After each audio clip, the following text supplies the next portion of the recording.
Renungan harian ini diadaptasi dari buku renungan harian Star Bina Warga GKI. Shalom adik-adik, jumpa lagi dalam Renungan Lilin Kecil. Judul renungan hari ini, Doa yang Ringkas. Seperti biasa, Mentari bersama Mama, Papa, dan Kak Bulan melakukan doa bersama di pagi hari. Pagi ini, giliran Mentari yang pimpin doa. Tuhan, kami datang kepadamu dan berdoa seperti biasa ya. Terima kasih Tuhan. Amin. Loh, Mentari, doa apa itu? Doa yang ringkas, Ma. Kita kan sudah berdoa setiap hari, dan doanya isinya itu-itu juga, Ma. Jadi Mentari buat rangkuman supaya doanya lebih ringkas. Jadi cepet selesai deh. Bagus kan ide Mentari, Ma? Hehe, siapa dulu dong? Mama, Papa, dan Kak Bulan geleng-geleng kepala mendengar penjelasan Mentari. Bagaimana menurut adik-adik dengan ide Mentari merangkum doa supaya ringkas dan cepat selesai? Benarkah cara seperti itu? Meskipun Mentari sudah sering berdoa, bukan berarti berdoa itu dapat dilakukan semaunya atau asal-asalan.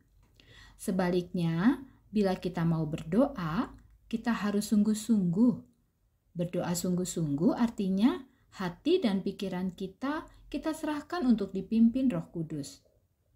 Firman Tuhan dalam Roma 8 ayat 26-27 berkata, "Demikian juga Roh membantu kita dalam kelemahan kita, sebab kita tidak tahu bagaimana sebenarnya harus berdoa. Tetapi Roh sendiri berdoa untuk kita kepada Allah dengan keluhan-keluhan yang tidak terucapkan. Dan Allah yang menyelidiki hati nurani mengetahui maksud Roh itu, yaitu bahwa Ia sesuai dengan kehendak Allah berdoa untuk orang-orang kudus." Nah, dari firman ini jelas adik-adik, Roh Kudus yang ada di hati orang percaya tahu kelemahan kita. Misalnya, adik-adik mau cepat-cepat ke sekolah karena sudah kesiangan bangun. Atau adik-adik mau ulangan, jadi pikirannya nggak fokus untuk berdoa. Atau lagi kesel sama kakak, jadi malas berdoa. Itu semua kelemahan-kelemahan yang membuat kita tidak bisa berdoa dengan baik dan benar. Bersyukur ada Roh Kudus yang Tuhan berikan untuk membantu kita berdoa kepada Tuhan. Sehingga kita bisa mengucapkan kata-kata dan permohonan yang sesuai dengan kehendak Allah. Jadi berdoa yang benar itu seperti apa, Ma? Ada dua hal Mentari yang Tuhan ajarkan dalam berdoa yang benar. Seperti dalam Matius 8 ayat 5-7. Pertama, berdoa adalah berbicara kepada Tuhan. Maka kita harus membangun hubungan yang erat dengan Tuhan Yesus supaya doa kita fokus ditujukan hanya kepada Tuhan. Kedua, berdoa dari hati yang tulus dan jujur dalam pimpinan Roh Kudus, sehingga doa kita sesuai dengan kehendak Tuhan. Kalau Mentari bingung apa yang mau didoakan, Mentari bisa praktekin doa 5 jari yang diajarkan dalam renungan lilin kecil.